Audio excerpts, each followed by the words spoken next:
$110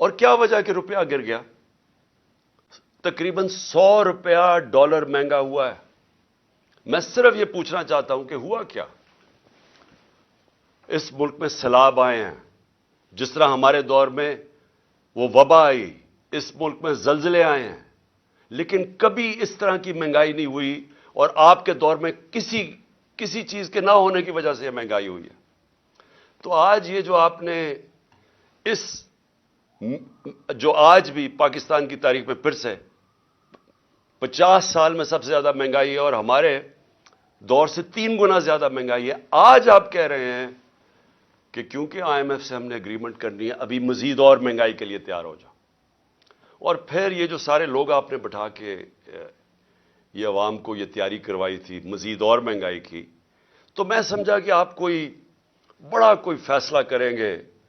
ہم امید ہی رکھتے رہے کہ شاید آپ کو کوئی عوام کی فکر ہو اور آپ ایسی سٹیٹمنٹ دے دیں کہ آپ نے اور یہ جو آصف زرداری نے اور آپ کے خاندانوں نے جو 30 سال سے پیسہ چوری کر کے ملک سے باہر لے کے گئے ہیں، جو لندن کے سب سے مہنگے علاقے میں 4 لگژری فلیٹس ہیں، سب سے برطانیہ کا پرائم منسٹر وہاں نہیں رہ سکتا.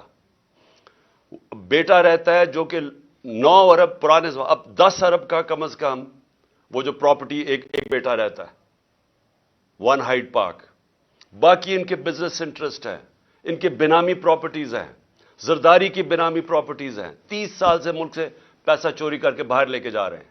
تو شاید آپ کے اندر کوئی تکلیف ہوتی ہے عوام کی کہ وہ آدھا بھی پیسہ پاکستان میں لے آئیں. میں آپ کو یقین دلاتا ہوں اتنی مہنگائی نہ کرنی پڑتی. تو لوگوں سے قربانیاں لے رہے ہیں، لوگوں کو بار بار پہلے یہ مہنگائی کر کے مزید اور قربانی لینا چاہتے ہیں. کوئی اپنی بھی قربانی دے دیں.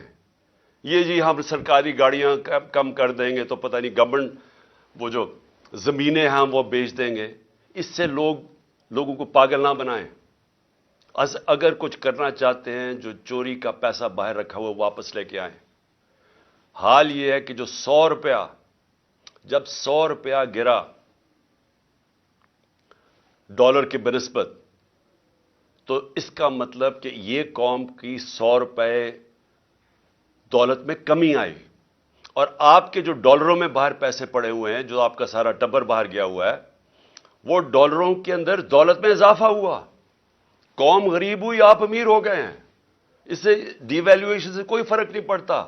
تو یہ مگرمچھ کے آنسو نہ ہمارے ساتھ دیں کہ جی بڑی تکلیف ہے. آپ کچھ کرنا چاہتے ہیں، باہر کا پیسہ لے کے آئے. اور آپ نے کیا آ کے 1100 ارب روپے کے کرپشن کے کیسز اپنے NRO2 لے کے ختم کیے. 1100 ارب روپے کے.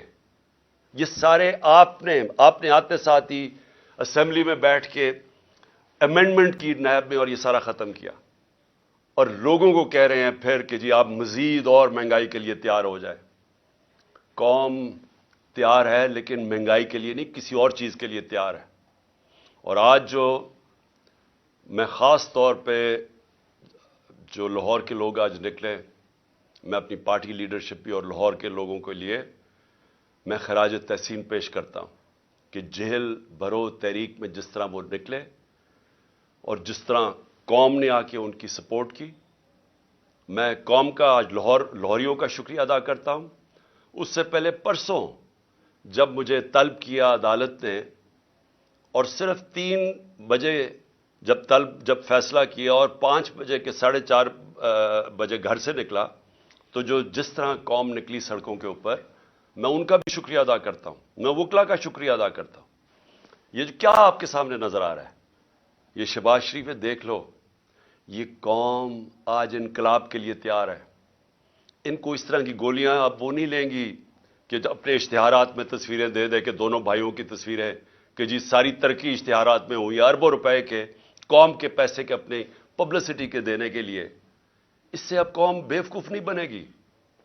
قوم نے اپنا فیصلہ کر لیا ہے. قوم سڑکوں کے اوپر آنے کے لیے تیار ہے.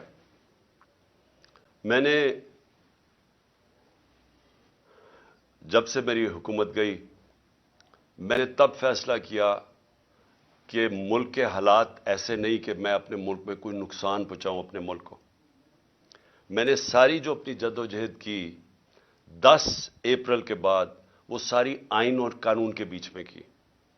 ہماری پوری کوشش یہ تھی کہ ہمارے ملک کو ہماری جد و جہد سے نقصان نہ پہنچے, ہماری حقیقی آزادی کی جد و جہد سے. کہ جس طرح غداری کی گئی اس قوم سے, جو میر جعفر اور میر صادق اس قوم کے تھے, جنہوں نے ملک کو ایک چلتی ہوئی اکانومی کو گرا کے اور آج گھٹنوں پہ کھڑا کر, پاکستان گھٹنوں پہ ہے. آج ہم IMF بلکہ کسی بھی دنیا کی اب طاقت کے سامنے جب ملکی بینکرپٹ ہو گیا تو ہم کیا بات کر سکتے ہیں؟ یہ آپ کی اور آپ غداروں کی ذمہ داری ہے. آپ ذمہ دار ہیں اس کے کہ جنہوں نے اس ملک کو آج یہاں کھڑا کیا ہے. انڈسٹری بند ہو گئی ہے, ہر روز لوگ بے روزگار ہو رہے ہیں. فیصل آباد جا کے دیکھیں, جدھر مزدور نہیں ملتا تھا آج وہاں حالات دیکھیں. ایک طرف بے روزگاری بڑھ رہی ہے, دوسری طرف مہنگائی بڑھ رہی ہے. اس کا کون ذمہ دار ہے؟ اس کے آپ اور آپ کے سہولت کار جنہوں نے یہ سازش کی تھی, آپ ذمہ دار ہیں. ملک کو یہاں لا کے کھڑا کر دیا ہے کہ جو ملک 6% کے اوپر گرو کر رہا تھا, 17 سال کے بعد ملک کی گروتھ ریٹ اتنی تھی, ایکسپورٹس بڑھ رہی تھی, دولت میں اضافہ ہو رہا تھا, اوورسیز پاکستانی ریمیٹنسز بھیج رہے تھے, روشن ڈیجیٹل اکاؤنٹ پہ $5 ارب آ گیا تھا, ہمارے ملک میں تاریخی ڈالر آیا تھا, اور اس ٹائم پہ 50 لاکھ ہم نے نوکریاں دی تھی. اور اس کے باوجود کہ دنیا کے اندر ایک عالمی مہنگائی آئی تھی اور وہ امپورٹ ہو رہی تھی, اس کے باوجود ہم روک کے رکھے ہوئے تھے. ہم نے پوری کوشش کی عوام پہ زور نہ پڑے. اس گورنمنٹ کو گرا کے آج پاکستان کو ادھر کھڑا کیا ہے. میں یہ سمجھتا ہوں کہ یہ تقریباً ایسے لگتا ہے کہ سازش تھی پاکستان کے خلاف. اور یہ جو میری حقیقی آزادی کی جو تحریک ہے وہ ملک کو اس طرح کے غداروں سے آزاد کرنے کے لیے. ہمارا مقصد کیا ہے؟ پاکستان کے اندر آئین اور قانون کی حکمرانی ہو, جنگل کا قانون نہ ہو. ہم وہ چاہتے ہیں کہ پاکستان میں جس کو رول آف لا کہتے ہیں, انصاف ہو. ہمارے ساتھ جو کیا گیا جب سے ہماری حکومت گرائی, ہر قسم کا حربہ استعمال کیا گیا ہمارے خلاف. ہمارے جس کو فنڈامنٹل رائٹس کہتے ہیں, بنیادی حقوق, جس کے اوپر ایک معاشرہ کھڑا ہوتا ہے, جو ایک انسان کی حفاظت کرتا ہے طاقتور کے ظلم سے. جو ایک حکومت جب غلط کام کرے تو ایک آئین اس کے بنیادی حقوق کی حفاظت کرتا ہے, وہ ختم کیے گئے. جو 25 مئی کو ہوا, لوگوں کے گھروں میں گھس گھس کے انہوں نے, لوگوں نہ چادر نہ چار دیواری کا سوچا, لوگوں کے اوپر جو ظلم کیا, نہ عورتوں کے دیکھے. ایک 11 سال کے بچے کو اٹھا کے صبح کے 3 بجے لے گئے پولیس اسٹیشن, کیونکہ باپ نہیں تھا اس کا. جو 2 لوگ ہمارے شہید ہوئے, اس میں کتنے لوگ انجرڈ ہوئے. عورتیں بچے دیکھ رہے تھے, ان کے اوپر ٹیئر گیس شیلنگ کی.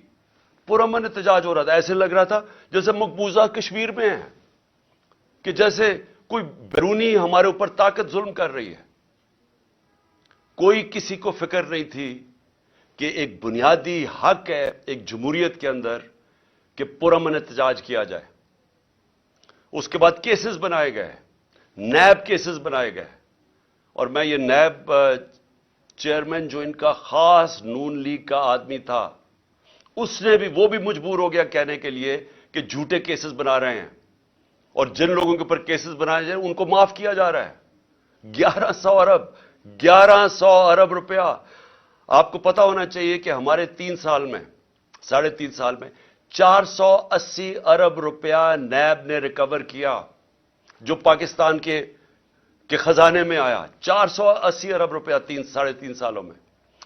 1100 ارب روپیہ مزید اور آنا تھا, انہوں نے سب معاف کروا لیا. اور پھر لوگوں کو کہتے ہیں جی مزید اور تیار ہو جائے مہنگائی کے لیے. ہمارے فنڈامنٹل رائٹس نہ انہوں نے اس کی فکر کی. نیب, FIA, جس طرح کے ہر دوسرے دن کیسز, میرے اوپر 70 FIRs کاٹی ہیں, کوئی فکر نہیں ہے, جتنی مرضی کرے. اس لیے ہم نے یہ جیل بھرو تحریک کا لوگوں کا خوف اتارنے کے لیے, خوف کی زنجیر توڑنے کے لیے, کہ یہ جو خوف دیتے ہیں نا ہم جیل میں ڈال دیں گے, پوری کر لو اپنا شوق. دیکھا جس طرح آج لوگ نکلے ہیں, ساری ہماری لیڈرشپ نے خود لیڈ فرام دا فرنٹ کیا. انہوں نے کہا ہم تیار ہیں جیلوں کے لیے. ہم نے 200 لوگ تیار کیے تھے, ہزاروں لوگ تیار ہو گئے جیلوں میں ڈالنے کے لیے. وہ پشاور سے مجھے کالیں آ رہی ہیں کہ جی 200 کا نہ بتائیں, ہم تیار بیٹھے ہیں, کل لیڈرشپ تیار بیٹھی ہے, ہزاروں لوگ تیار بیٹھے ہیں جیلوں میں جانے کے لیے. پنڈی سے کالیں آ رہی ہیں, ہم تیار بیٹھے ہیں. پاکستان تیار بیٹھا ہے کیونکہ پاکستانی تنگ آ چکے ہیں. یہ جو ہمارے اوپر یہ جب سے امپورٹڈ حکومت اور یہ مجرموں کی حکومت آئی ہے, مجھے کوئی بتائے, میں آج سارے پاکستانیوں سے پوچھ رہا ہوں, مجھے بتائیں اس ملک کا کیا مستقبل ہو سکتا ہے جدھر ایک مفرور, ایک بگوڑا ملک سے قانون سے بھاگا ہوا اربوں روپے کی پراپرٹیز میں باہر بیٹھ کے اور ملک کے فیصلے کر رہا ہے. مجھے یہ صرف میں سمجھنا چاہتا ہوں کہ کون سے مہذب معاشرے میں اس کی اجازت دی جاتی ہے کہ اربوں روپے کی پراپرٹیز ہیں. جب یہ پرائم منسٹر تھا اس نے خریدی لندن میں, ایک رسید نہیں بتا سکتا کہ پیسہ کدھر سے آیا ہے. یہ بتا ہی نہیں سکتا کہ پیسہ منی ٹریل کدھر سے گئی ہے, کچھ نہیں بتا سکتا. وہ فیصلہ کر رہا ہے ملک کا. اس کا بھائی شہباز شریف جس نے آج لوگوں کو خوشخبری سنائی ہے کہ جی ابھی اور مزید مہنگائی آئے گی, 24 ارب روپے کے یہ کرپشن کیسز میں پکڑا جانے والا تھا. اس کی ٹرائل ہو رہی تھی, اس کے اور اس کے بیٹوں کی. ایک بیٹا مفرور تھا, دوسرا بیٹا ان کی ٹرائل تھی. 16 ارب روپے ایف آئی اے کے کیسز جس میں یہ بچ ہی نہیں سکتے تھے. نوکروں کے نام پہ 16 ارب روپیہ لیا. اور یہ جو پیسہ نظر آ گیا, اس کے علاوہ جو پیسہ کسی کو نہیں پتا. 8 ارب روپے کے نیب کا کیس, جو یہ نیب چیئر نے ریزائن کیا ہے, اس سے پوچھیں تو صحیح کہ یہ آپ کے سامنے نہیں آیا 8 ارب روپے کے کیسز. اور وہ کیا کیس تھا؟ انہوں نے یہاں سے ہنڈی حوالے سے پیسہ باہر بھیجا اور پھر ان لوگوں کے نام پہ چینی والا اور پاپڑ والا اور ان کے نام پہ پیسہ ریمیٹنسز دکھا کے بھجوائی. فراڈ کیا. چیف منسٹر تھا وہ آدمی, پرائم منسٹر ہے. آصف زرداری دنیا کے اندر اس کی چوریوں کا پتہ ہوا ہے. اس کو مجھ سے 10% کہتے تھے. فیک اکاؤنٹس کیسز میں یہ پکڑا ہوا تھا. اربوں روپے اس ملک اس نے علیحدہ ملک سے باہر بھجوائے. وہ اس ملک کا دانشور بنا ہوا ہے, وہ چیف ایڈوائزر ہے اس کی, وہ گورنمنٹ کا حصہ ہے. رانا ثناء اللہ جتنا اپنا ان کا نون لیگ کا وہ منسٹر کہتا ہے, اس کا باپ کہتا ہے کہ اس نے 18 قتل کیے ہیں. کئی فیصلہ آباد کے لوگوں سے پوچھیں کہ اس کا ٹریک ریکارڈ کیا ہے, کون سا جرم ہے جس میں یہ ملوث نہیں ہے. یہ آج ملک کے اوپر بیٹھے ہوئے ہیں اور اسٹیبلشمنٹ ان کے ساتھ کھڑی ہو گئی ہے اور قوم کو کہتی ہے کہ جی ان کی غلامی کریں. اور جب قوم نکلتی ہے تو ہمارے سارے مار دھاڑ کرنا, راتوں کو پکڑنا, کیسز کرنا کہ ہم کس طرح کے کوئی غلام ہیں, ہم کوئی بھیڑ بکریاں ہیں. یہ قوم یہ برداشت نہیں کرے گی. اور میں آج وارننگ دینا چاہتا ہوں آپ کو کہ اسی طرح اگر ایک ملک کا جب قانون ہی نہیں رہے گا, جب بنیادی حقوق عوام کے نہیں رہیں گے, جب آئین کی اوپن وائلیشنز ہوں گی. 90 دن کا آئین سٹیٹ کرتا ہے بلیک اینڈ وائٹ. الیکشنز 90 دن کے آگے نہیں جا سکتے. 90 دن کے بعد یہ کیئر ٹیکر نہیں رہ سکتی.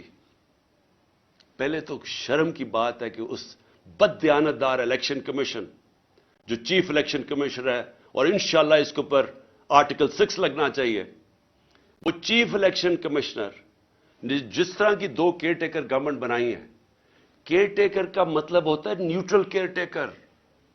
یہ اس طرح ہے کہ یہاں شہباز شریف حکومت کر رہا ہے اور ادھر فضل الرحمان حکومت کر رہا ہے پختونخوا کی. سارے اپنے لوگ بٹھا کے وہ پولیس والے, میں پھر سے کہنا چاہتا ہوں اور میں وہ پولیس والوں کو بتانا چاہتا ہوں جنہوں نے ہمارے اوپر یہاں ظلم کیا تھا 25 مئی کو, انشاءاللہ جو مرضی یہ کر لیں, حکومت تو آنی ہے ہماری. میں انشاءاللہ اپنے اللہ کے سامنے یہ کہتا ہوں کہ اس باری پہلے تو آپ نے قانون توڑ کے بچ گئے, پہلے تو آپ نے غیر قانونی چیزیں کی اور ہمارے فنڈامنٹل رائٹس کی زیادتی کر کے ظلم کر کے بچ گئے. اس باری آپ نہیں بچیں گے. یہ میرا آپ سے وعدہ ہے. میں زندہ رہا میں انشاءاللہ انشور کروں گا کہ اس ملک میں جو ظالم ہے، جو بے قصور لوگوں پہ، جو جمہوریت کے اوپر اٹیک کرتا ہے، انشاءاللہ آپ کو ہم قانون کے کٹارے میں کھڑا کریں گے. اور میں اپنی ساری قوم کو کہتا ہوں کہ آپ تیاری کریں. اگر انہوں نے 90 دن سے آگے الیکشن کیے تو اس کے بعد ساری قوم کو نکلنا پڑے گا. جب تک آپ نکلیں گے نہیں، اس کا مطلب کہ قانون ختم ہو جائے گا 90 دن کے بعد. اس کا مطلب آئین ختم ہو گیا. اس کا مطلب ہمارا معاشرہ ڈکلیئر ہو جائے گا بنانا ریپبلک. اس کا مطلب کہ یہ ثابت ہو جائے گا کہ پاکستان میں صرف جنگل کا قانون ہے. اس لیے عوام نے اس ملک کے آئین کی حفاظت کرنی ہے. اور جس طرح کا اٹیک کیا جا رہا ہے پاکستان کے ججز کے اوپر، جس جج سے ان کو لگتا ہے کہ جی ہمارے خلاف فیصلہ دے دے گا، اس کے پیچھے پڑ جاتے ہیں. یہ مافیا ہے. میں یاد کرانا چاہتا ہوں قوم کو کہ انہوں نے سپریم کورٹ کو حملہ کیا اس کے اوپر ڈنڈوں سے. یہ دنیا میں کہیں اس کی مثال نہیں ہے. جمہوریت میں چھوڑے، آمریت میں اس کی مثال نہیں ہے کہ ایک سپریم کورٹ پہ حملہ کیا گیا اور ایک دیانتدار چیف جسٹس سجاد علی شاہ اس کو بگایا گیا. اور پھر یہ جو تاڑڑ یہ جو ہے کوئی لا منسٹر، اس کا نانا یا دادا جو بھی تھا، اس نے پیسہ چلایا، اس نے بریف کیس چلا کے باقی ججز کو خریدا. یہ ہے ان کی تاریخ. یہ ہے وہ مافیاز. یہ کبھی بھی آزاد اور مضبوط عدلیہ کو کبھی ٹالریٹ نہیں کریں گے. یہ کبھی قانون کی حکمرانی نہیں ہونے دیں گے. کیونکہ جو لوگ قانون توڑتے ہیں، جنہوں نے کرپشن کرنی ہے، جنہوں نے پیسہ، جنہوں نے NRO لینا ہے، وہ کبھی بھی رول آف لا نہیں آنے دیں گے پاکستان میں. اس لیے میں اپنی ساری قوم کو آج کہہ رہا ہوں کہ آپ نے تیاری کرنی ہے. ہم نے جو جیل بھرو تحریک ہے وہ آغاز ہو گیا لاہور سے. میں پھر سے لاہور کے لوگوں کو خاص طور پہ جس طرح وہ نکلے اور انہوں نے سپورٹ کی، میں خراج تحسین پیش کرتا ہوں. میں اپنی سینئر لیڈرشپ جس نے خود فیصلہ کیا کہ نہیں ہمارے سے شروع ہوگی گرفتاریاں، میں ان کو بھی خراج تحسین پیش کرتا ہوں. اور جو مجھے کل ابھی سے میسیجز آ رہی ہیں پشاور سے کہ ساری لیڈرشپ وہاں بھی تیار ہے اور عوام بھی تیار ہے جلوں کے لیے، میں ان کو ابھی سے خراج تحسین پیش کر رہا ہوں. اور انشاءاللہ حقیقی آزادی، یہ حقیقی آزادی کی تحریک ہے. یہ اصل میں جو ہماری آزادی ادھوری رہ گئی تھی 1947 میں، جب ہم پوری طرح آزاد نہیں ہوئے تھے. لا الہ الا اللہ کا مطلب ہماری قوم کو پوری طرح سمجھ نہیں آیا تھا. جو بھی لا الہ الا اللہ پڑھتا ہے وہ کبھی کسی قسم کی غلامی نہیں کرتا، اور خاص طور پہ خوف کے بت کی کبھی وہ پوجا نہیں کرتا. قرآن کی آیت ہے جو لوگ ایمان لے آئے اللہ ان کے خوف دور کر دیتا ہے. اللہ نے آج میں نے دیکھا لوگوں کے خوف دور کر دیے. میں نے وہ لوگوں کو جو آج دیکھے سینز، میں اللہ کا جتنا بھی شکر ادا کروں وہ کم ہے. کیونکہ اللہ ہمیں اس حقیقی آزادی کی طرف لے کے جا رہا ہے جو صرف خوف کی وجہ سے ہمیں جس کی وجہ سے غلام رکھا تھا.